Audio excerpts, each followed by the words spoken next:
Hi students, 12th standard accountancy, chapter 4, illustration 4. From the following information relating to Arul Enterprises, calculate the value of goodwill on the basis of 2 years of purchases and average profit of 3 years. இங்கே என்ன கொடுத்துருக்காங்க, அருள் என்டர்பிரைசஸோடைய information கொடுத்துருக்காங்க. இதை வச்சு நம்ம என்னென்ன கண்டுபிடிக்கணும், குட்வில்லோட value 2 years of purchases இருக்கும், ஆவரேஜ் ப்ராஃபிட் 3 years கொடுத்துருக்காங்க. அது என்னென்ன பார்த்தீங்கன்னா, profit for the 31st December 2016, 17, 18 profit 46,000, 44,000, 50,000 respectively கொடுத்துருக்காங்க. அதை தவிர நான் recurring income of 5,000 rupees is included in the profit of the year 2016 and closing stock of the year 2017 was overvalued by 10,000 rupees. So நம்ம என்ன பண்ணணும், இதெல்லாம் கரெக்டாக அட்ஜஸ்ட் பண்ணி இந்த ப்ராஃபிட் ஆக்சுவல் ப்ராஃபிட் என்னன்றதை இந்த அட்ஜஸ்ட்மெண்ட் போட்டு கொண்டு வரணும்.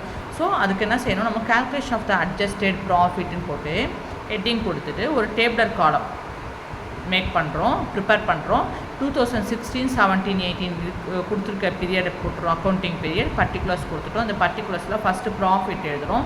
Profit 2016 profit 46,000, 17 profit 44,000 and 18 profit எவ்வளவு 50,000 ருபீஸ்னு எழுதிட்டோம். ஓகேங்களா, இப்போது இங்கே ஏல கொடுத்துருக்க அக்கௌண்டிங் பீரியடையும் அங்கே வந்த ப்ராஃபிட்டையும் நம்ம என்ன செஞ்சிட்டோம், என்டர் பண்ணிட்டோம். ஓகே, இப்போது பியில் பார்த்தீங்கன்னா நான் recurring income of 5,000 rupees is included in the profit of the years 2016 கொடுத்துருக்காங்க.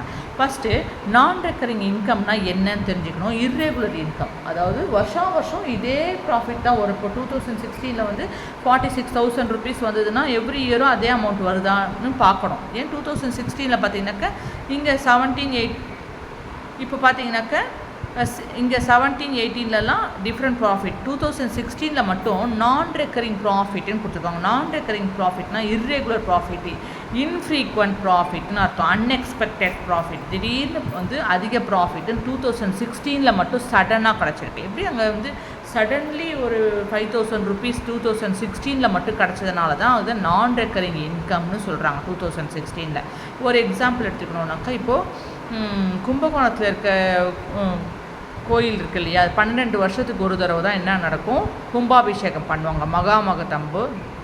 மகாமக திருவிழான்னுட்டு 12 வருஷத்துக்கு ஒரு தடவை மாசி மாதத்தில் மக நட்சத்திரத்தில் கும்பகோணத்தில் பெரிய திருவிழா பண்ணுவாங்க. ஓகேங்களா, ஸோ அந்த அப்போ பார்த்திங்கன்னா அந்த கோயிலை சுற்றி இருக்க அந்த குடமுழுக்கு நடக்கிற அந்த கோயிலை சுற்றி இருக்கிற கடைகளெல்லாம் பார்த்திங்கனாக்க நல்லா லாபம் வரும். பூஜா கடைகள்லாம், பூக்கடை, பூஜா கடை வச்சுருப்பாங்க இல்லையா, தேங்காய் பழ கடையெல்லாம் வச்சுருப்பாங்க இல்லையா அந்த கோயிலை சுற்றி. அப்போ அந்த வருஷம் மட்டும் அதிக ப்ராஃபிட் வரும். ஏன்னா எங்கே இருக்கிற மக்களும் என்ன செஞ்சிடுவாங்க, கும்பகோணத்துக்கு அந்த மகாமகத்தை கும்பாபிஷேகம் பார்க்கறதுக்கு அந்த 12 வருஷத்துக்கு ஒரு தடவை கூட்டிடுவாங்க. ஸோ அந்த மாதிரி 2016 திடீர்னு வந்து 5,000 ரூபாய் ப்ராஃபிட் ஏறி இருக்குனாக்க, நம்ம ஒரு எக்ஸாம்பிளுக்கு அங்கே அந்த கோயிலை சுற்றி இருக்கிற பூஜா கடைகளுக்கெல்லாம் நல்ல வருமானம் கிடச்சிருக்கும். ஏன்னா மக்கள் எல்லாம் அந்த வருஷம் நல்லா ஜெயின்னு கூடியிருப்பாங்க. அதனால் 5,000 ரூபாய் அதிக வருமானம் கிடச்சிருக்குன்றாங்க. ஸோ அந்த அதிகப்படியான வருமானம் வந்ததுன்னா நம்ம என்ன செய்யணும், திடீர்னு தானே வந்திருக்கு இல்லையா, அதனால் லெஸ் பண்ணிக்கணும். நான் ரெக்கரிங் இன்கம் என்ன செய்யணும், ப்ராஃபிட்லேருந்து லெஸ் பண்ணால் 41,000 தான் actual profit.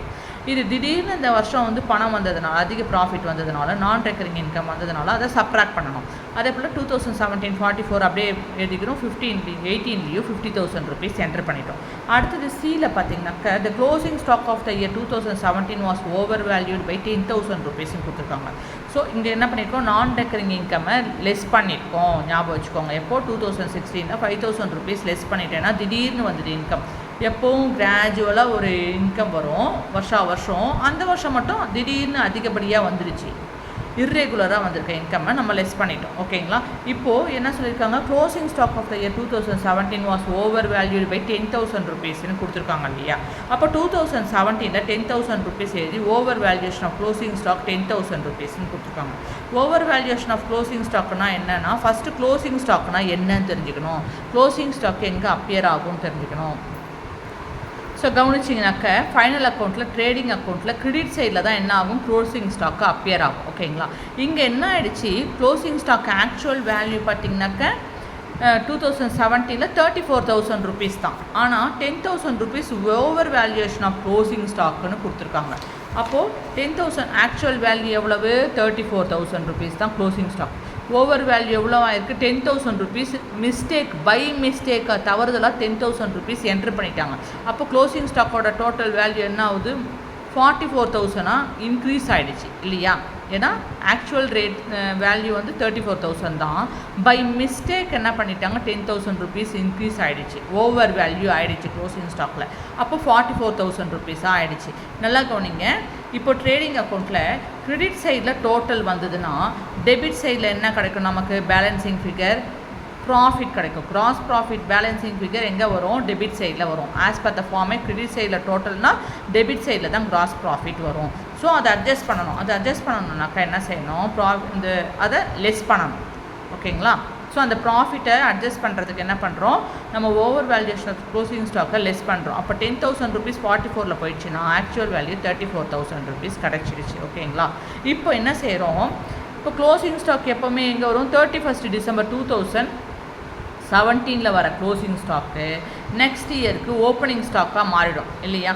1st January 2018 closing stock போன வருஷத்தில் கரண்ட் அக்கௌண்ட்டில் இருக்க க்ளோசிங் ஸ்டாக் நெக்ஸ்ட் இயருக்கு ஓப்பனிங் ஸ்டாக்காக ஆகும் இல்லையா. ஓப்பனிங் ஸ்டாக் இப்போது எங்கே அப்பியர் ஆகும் இப்போ over valuation of opening stock இங்கே 10,000 என்ன பண்ணிட்டோம் அப்படியே நெக்ஸ்ட் இது க்ளோசிங் ஸ்டாக் அடுத்த வருஷத்துக்கு என்ன ஆகிடுது ஓப்பனிங் ஸ்டாக்காக ஆகிடுது என்ட்ரி பண்ணிட்டோம். அப்போ ஓவர் வேல்யூவேஷன் ஆஃப் ஓப்பனிங் ஸ்டாக்கை இப்போ பார்க்க போகிறோம். இப்போ ஓப்பனிங் ஸ்டாக் எங்கே அப்பியர் ஆகும் ட்ரேடிங் அக்கௌண்ட்லன்னு பார்த்தீங்கன்னாக்கா ஃபைனல் அக்கௌண்ட்டில் ஓப்பனிங் ஸ்டாக் எங்கே அப்பியர் ஆகும் ட்ரேடிங் அக்கௌண்ட் டெட்டார் சைடில் தான் ஓப்பனிங் ஸ்டாக் அப்பியர் ஆகும் ஆஸ் பர் த ஃபார்மேட். அப்போ ஓப்பனிங் ஸ்டாக் 10,000 rupees இன்க்ரீஸ் ஆகிடுச்சிங்களா. ஏன்னாக்கா ஓவர் வேல்யூவேஷன் அவங்க கொடுத்துருக்காங்க இல்லையா. க்ளோசிங் ஸ்டாக்காக இருக்கிறதே over valuation of closing stock தான். அதை அட்ஜஸ்ட் பண்ணி 34,000 கொண்டு வந்துட்டோம். ஆனால் ஃபஸ்ட் இயரில் ஓவர் வேல்யூவேஷன் காட்டுது இந்த க்ளோசிங் ஸ்டாக்கு நெக்ஸ்ட் இயரில் ஓப்பனிங் ஸ்டாக்காக அது மாறிடுச்சு இல்லையா. இதுதான் இந்த 10,000 rupees over valuation of closing stock தான் நெக்ஸ்ட் இயரோட over valuation of opening stock. ஓகேவா. ஸோ இப்போ ஓப்பனிங் ஸ்டாக் எங்கே இருக்குது டெபிட் சைடில் ஓவர் வேல்யூஷனாக இருக்குது. Over valuation of closing stock debit சைடில் அதிகமாக இருந்ததுன்னா அப்போ டெபிட் சைடில் டோட்டல் கிடைக்கும். So as per the format debit சைடில் டோட்டல் வந்ததுன்னா கிரெடிட் சைடில் என்ன பேலன்சிங் ஃபிகர் வரும் லாஸ் வரும் இல்லையா. கிராஸ் லாஸ் எங்கே வரும் credit side. As per the format debit side டோட்டல்னால் கிரெடிட் சைடு லாஸு. இப்போ கிரெடிட் சைடில் லாஸ் வந்ததுன்னா நம்ம என்ன செய்யணும் அதை அட்ஜஸ்ட் பண்ணுறதுக்கு ஆட் பண்ணணும். ஓகேங்களா. ப்ராஃபிட்னா லெஸ் பண்ணணும். Over valuation of closing stock ப்ராஃபிட்னா லெஸ் பண்ணணும். Over valuation of opening stock loss வந்ததுன்னா ஆட் பண்ணுறோம் அட்ஜஸ்ட் பண்ணுறதுக்கு. ஓகேவா. இங்கே ஹெட்டிங் என்னது கால்குலேஷன் ஆஃப் த ப்ராஃபிட் தான் அட்ஜஸ்டட் ப்ராஃபிட் தான். ஸோ லாஸ் வந்ததுனால ஆட் பண்ணிட்டோம். ஸோ ஆட் பண்ணி என்ன பண்ணிட்டோம் 50,000 + 10 எவ்வளவு 60,000 rupees. மற்றதெல்லாம் 34,000 rupees 41,000 rupees எழுதிட்டோம். ஸோ ப்ராஃபிட் ஆஃப்டர் அட்ஜஸ்ட்மெண்ட் என்ன கிடைக்குது 2016 இயரோடைய ப்ராஃபிட் 41,000 2017 ப்ராஃபிட் 34,000 அண்ட் 2018 இயர்ஸோட ப்ராஃபிட் 60,000 கிடச்சிருச்சு. அப்போ டோட்டல் ப்ராஃபிட் என்னன்னா இது எல்லாத்தையுமே ஆட் பண்ணாக்க டோட்டல் ப்ராஃபிட் எவ்வளோ கிடைக்குது 1,35,000 rupees கிடைக்குது. இப்போ நமக்கு என்ன கண்டுபிடிக்க சொல்லியிருக்காங்க கொஸ்டினில் calculation of the value of goodwillனு கொடுத்துருக்காங்க. ஓகேங்களா. So calculation of the value of goodwillனா அதுக்கு goodwill ஃபார்முலா என்ன average profit into number of years of profit purchases. So average profit நமக்கு இது கண்டுபிடிக்கணும். ஆவரேஜ் ப்ராஃபிட் கண்டுபிடிக்கணும்னாக்கா அதுக்கு என்ன ஃபார்மேட் யூஸ் பண்ணுவோம் total profit divided by number of years. Total profit என்ன கண்டுபிடிச்சிருக்கோம் 1,35,000 rupees divided by number of years எத்தனை இருக்குது 1 2 3. So divided by 3. ஓகேங்களா. இப்போ இதை கேன்சல் பண்ணோம்னா 1 3 is 3 4 3s are 12 ரிமைனிங் 12 1 13ல் 12 போயிடுச்சுன்னா ரிமைனிங் 1 இருக்குது 15 ஆகிடுச்சு 5 3s are 15 இந்த 3 0வும் இங்கே ஆட் பண்ணு. ஓகேங்களா. So 45,000 rupees average profit per year எவ்வளவு 45,000 rupees. இப்போது நம்ம ஆவரேஜ் ப்ராஃபிட் கண்டுபிடிச்சிட்டோமா into number of years of purchases என்ன கொடுத்துருக்காங்க கொஸ்டினில் number of years of purchases 2 yearsன்னு கொடுத்துருக்காங்க. அதை என்ன பண்ணணும் நம்ம மல்டிப்ளை பண்ணணும். ஆவரேஜ் ப்ராஃபிட் இன்ட்டு 2 years நம்ம என்ன செய்யணும் மல்டிப்ளை பண்ணணும். ஒரு வருஷத்துக்கு தான் ஆவரேஜ் ப்ராஃபிட் 45,000 rupees. அப்போ 2 yearsக்கு எவ்வளவு 2 × 45 90,000 rupees. அப்போது வேல்யூ ஆஃப் த குட்வில் எவ்வளோ கிடைக்குது நமக்கு 90,000 rupees கிடச்சிச்சு. ஏதாவது டவுட் இருந்ததுன்னா கமெண்ட் பண்ணுங்கள். மறக்காமல் சப்ஸ்கிரைப் பண்ணுங்கள். தேங்க்யூ. Take care.